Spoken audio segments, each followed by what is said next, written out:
Okay, Ate Cha, since ayaw ma-open yung memo kasi naka-hide yung download button or yung preview button, trinay kong baguhin yung size, naka-hide pa din siya. So, ang gagawin natin ay gagawa tayo ng button sa baba ng memo. Okay? Sample itong memo number 99. Open ko siya dito sa isang tab. Okay? Dito ko siya binuksan. Para intact lang itong list.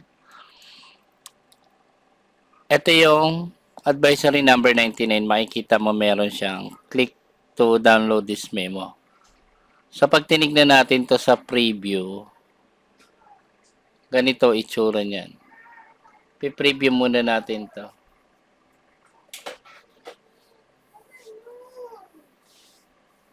Ito, view post.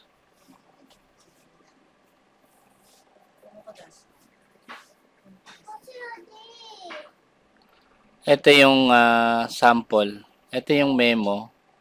So, ito yung download. So, pag click tong download na to, click to download the memo. Mapupunta siya rito.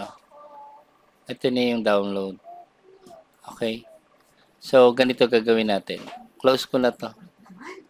99. So, ang bubuksan natin dyan, try ko to kung meron na to.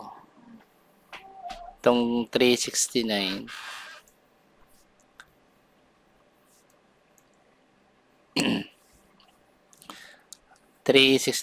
Wala pa siya, di ba? Lalagyan natin siya ng button. So, to add the button, click ka lang dito sa baba nitong link. Yan, dito. Ayan. Lalabas yung type to choose a block. So, pag nakita mo na tong lumabas, dito sa plus sign, sa gawing kanan, add block tayo. Ayan. Mayroon ditong button. Pag wala tong button ito, search mo lang dito button. Okay, lalabas naman yan.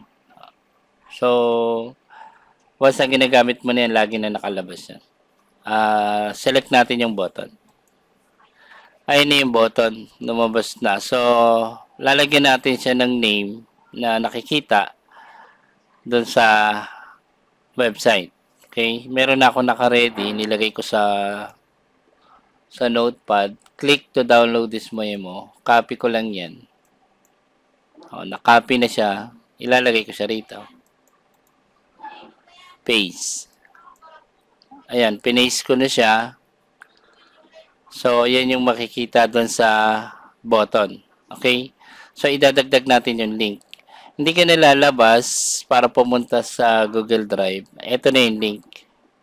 Copy mo lang mula dito sa HTTPS hanggang dito sa may bago dumating yung /preview. Hanggang dito lang siya. Ito lang yung link niya. Tapos, yung /preview, hindi nakasali yan. Okay? Copy.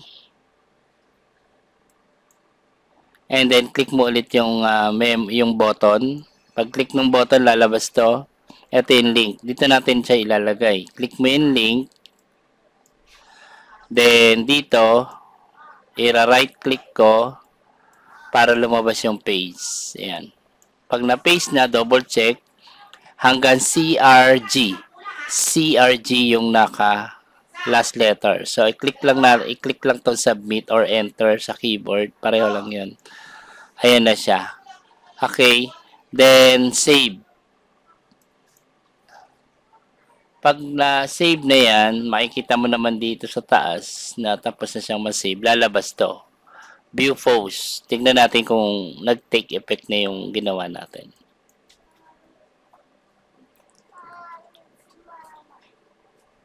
Ayan na yung post.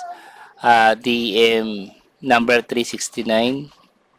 So, ito yung memo. Wala yung ano ron yun. Yung pop out, nakatago na. So, ito na yung mangyayari. Click to download this memo. Click nila yan. So, ito na yung download. Pwede na rin i-print diretso. Okay? So, ganun lang yun natin chat. Ganun na lang gagawin natin sa lahat ng memo. Ito, nalagyan ko na yung pataas. So, mula dito sa ginawa natin pababa, wala pa yan. Okay, pwede mo nang lagyan yan. Ikaw na bahala dyan. Okay?